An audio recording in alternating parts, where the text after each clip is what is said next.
हमारे सामने जो शख्सियत बैठे हैं उनको किसी पहचान की ज़रूरत नहीं है, और पहचान की ज़रूरत इसलिए भी नहीं होती है। जब कोई सन ऑफ सॉइल जब ऊपर जाता है तो निश्चित तौर पर वो इतने संघर्ष के बाद ऊपर पहुंचता है कि उसकी पहचान मिट्टी से लेकर के आसमान तक होती है। तो जीतन राम मांझी जी, केंद्रीय मंत्री, आप TV9 के मंच पर आए हैं, मैं तहे दिल से आपका स्वागत करना चाहता हूँ। बहुत बहुत आभार आपका, बहुत धन्यवाद। आपका कार्यक्रम बहुत व्यस्त था, अभी चुनाव भी है, और इस बीच आप हमारे लिए समय निकाले, तो फिर से मैं आपका धन्यवाद करना चाहूँगा। और साथ ही एक सवाल पूछूंगा कि गया से आपका विशेष लगाव रहा, और मैं जब मिला आपसे तो हम लोग अभ्यस्त नहीं हो पाए कि इसको गया जी बोला जाए, जबकि हमारी दादी पहले से ही गया जी बोलती थी। आपने तुरंत हमें कहा कि गया नहीं, गया जी बोलिए, और हमने तुरंत अपनी गलती को स्वीकार किया और हाँ कहा, सर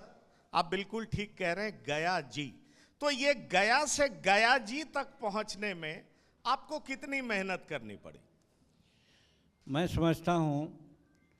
कि जो आज से 100 वर्ष पहले, 150 वर्ष पहले जो हमारे लोग थे और गया की जो बनावट थी, आज गया विस्तार है, विस्तार ले लिया है, चाहे मानपुर हो चाहे और सब जगह हो। लेकिन जो विष्णुपद के नज़दीक के जो जगह थे जिसमें हमारे गयवाल साहब लोग रहते थे, और हमारे बुजुर्ग, हमको याद है एक बलिराम सिंह नाम करके हम लोगों के ग्रैंड फादर थे, वो प्रायः यही बोलते थे, हम लोग गया बोलते थे तो वो कहते मैं गया जी जाना हूँ, गया जी उसको बोलिए, गया जी जाना चाहिए, बोलना चाहिए। तो मैं समझता हूँ कि आज से 100 वर्ष पहले तक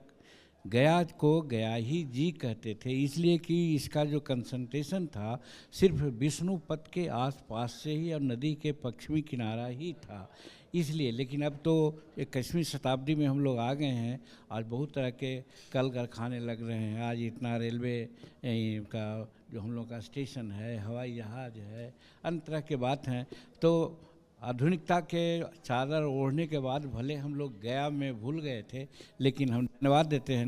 नीतीश कुमार जी को कि हम की बात को बहुत पहले भी हमने कहा था कि अपने पुरानी बात को भूलना नहीं चाहिए, अपने पुरानी गौरव पर लोगों को गर्व करना चाहिए, और हम लोग अपने पुरानी बात को भूलते जा रहे हैं। इसके चलते बहुत सी खामियां हम लोगों को भुगतनी पड़ रही है, इसलिए इसको गया का नाम गया जी ही रखना चाहिए। और बिहार कैबिनेट ने इसको स्वीकार किया और आज नोटिफिकेशन किया गया जी, तो हम इसके लिए नीतीश कुमार और उनके मंत्रिमंडल के लोगों को बहुत बहुत आभार व्यक्त करते हैं कि गया की जो पुरानी गरिमा है उसको उन्होंने आज हम लोगों के सामने ला करके रख दिया। चलिए, आपने पुरानी परंपरा विरासत को समेटने के लिए जो प्रयास किया और उसमें नीतीश जी का जो साथ मिला, वो निश्चित तौर पर आप लोग काबिले तारीफ हैं, और मुझे लगता है जनता इस बात को जरूर अप्रिशिएट करेगी। पर आप